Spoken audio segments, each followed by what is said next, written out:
गीत संहिता अध्याय 59 प्रधान बाद्यकर निमंते अल तसहेत स्वरे दाऊदंकर गीत मिक्ताम।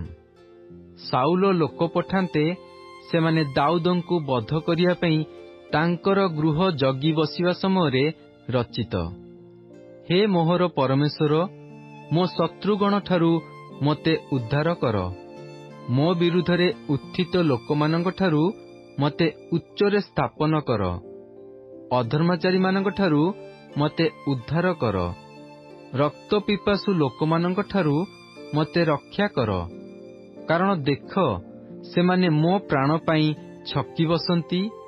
बलवान माने मो विरुद्धरे एकत्रित हुअंती। हे सदाप्रभु, मोहर अपराध कियबा मो पाप सकाशु नुहे। मोहर बिना दोषरे सेमाने दौड़ी प्रस्तुत हुअंती। तुम्भे मोहर साहाय्य पाई जाग ओ दृष्टिपात कर।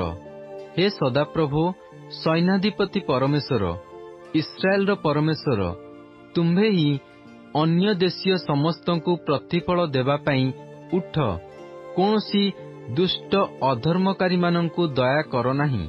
सेमाने संध्या काले फेरी आसी कुकुर परी शब्द करंती ओ नगर चारिआडे भ्रमण करंती। देख, सेमाने आपणा आपणा मुखरू उद्गार करंती। सेमानंक ओष्ठाधରରେ खड्ग थाए, कारण किए शुणिब एहा सेमाने कहंती। मात्र हे सदाप्रभु, तुम्भे सेमानंक प्रति हसिब। तुम्भे अन्य देशीय समस्तंकु विद्रूप करिब।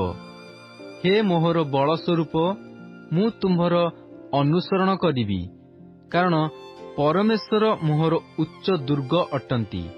मोहर दयावान परमेश्वर मोहर सम्मुखवर्ती हेबे। परमेश्वर मो शत्रु मानंक उपरे मो बांछा सफल हेबार मते देखाइबे। सेमानंकु बद्ध कर नाही, केजाणी मो लोकमाने पासोरी जिबे। हे आम्भमानंक ढाल स्वरूप प्रभो, तुम्भे पराक्रमरे सेमानंकु छिन्न भिन्न करी अधोन्नत कर।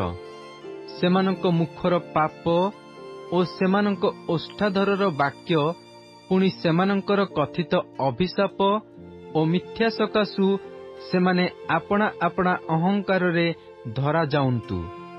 जेपरि सेमाने आउ नथिबे, एथिपाई सेमानंकु कोपरे संहार कर। सेमानंकु संहार कर, पुणी परमेश्वर जे जाकुब मध्यरे पृथ्वीर प्रांत पर्यंत कर्तृत्व करंती, एहा सेमाने ज्ञात हेउंतु।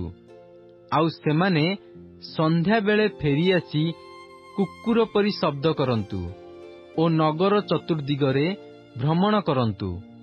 सेमाने खाद्य निमंते एणे तेणे भ्रमण करिवे। पुणी सेमाने तृप्त नहिले रात्रि जाक रहिबे। मात्र मु तुम्भ पराक्रम विषय गान करिबी ओ प्रभातरे तुम्भ दया विषय उच्चैश्वରରେ गान करिबी। कारण तुम्भे मोहर उच्च दुर्ग ओ विपद दिनरे आश्रय स्वरूप होइअछ। हे मोहर बल स्वरूप, मु तुम्भ उद्देश्य प्रशंसा गान करिबी। जेणु परमेश्वर मोहर उच्च दुर्ग, मोहर दयावान परमेश्वर।